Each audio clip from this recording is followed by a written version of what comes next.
Hi, this video will teach you how to find the radius of convergence of this power series.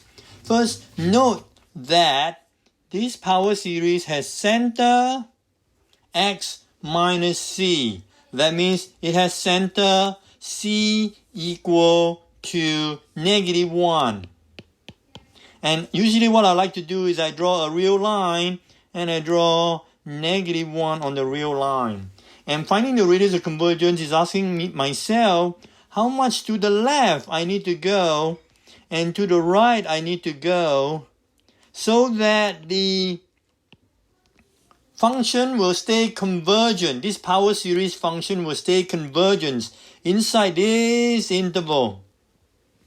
That's what I mean by radius of convergence. So the best way to do that is to consider this thing as un and try to find out what is limit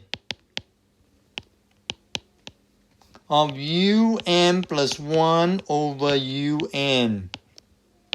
That's the first thing we always do. So this one is not so hard.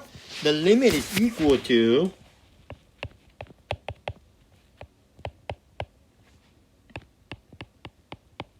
x plus 1 to the n plus 1 over n plus 1, 2 to the n plus 1, divide, that means multiply by this thing, but flip upside down. So this thing will be flipped upside down when we multiply.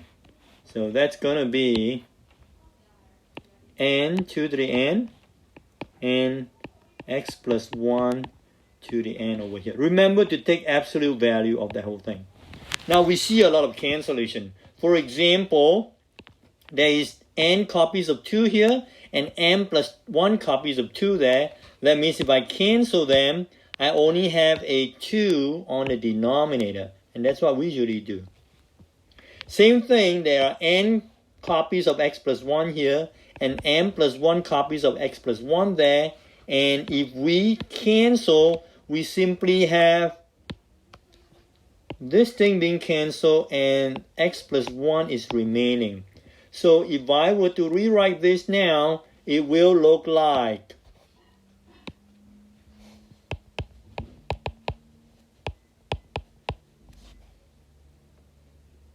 n over n plus 1. These things are always positive, so there is really no need to put absolute value, but if you want, you could. And then x plus 1 over 2, which may be negative, so this absolute value is very necessary.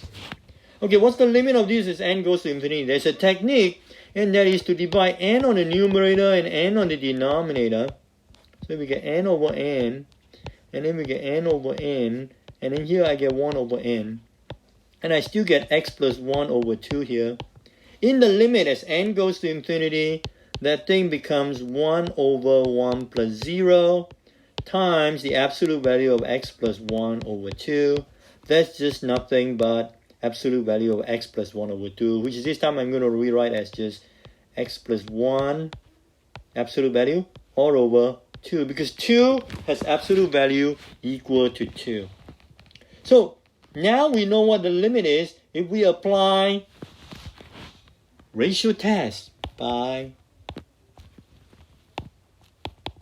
the ratio test. Our power series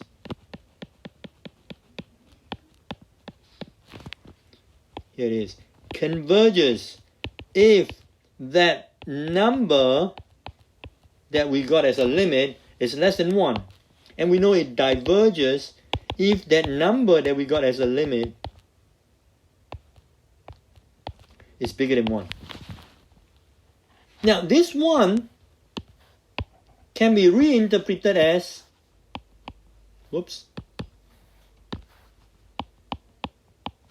x plus 1 less than 2. And this can be reinterpreted as x plus 1 bigger than 2. So what this is describing is all the numbers that are between minus 1 and 3, but you don't have to know that. All you have to know is these 2 that you see will be telling you that you need to go from the center to the left by 2 and to the right by 2. So therefore, the radius of convergence of this power series is 2. Therefore, the radius of convergence is 2.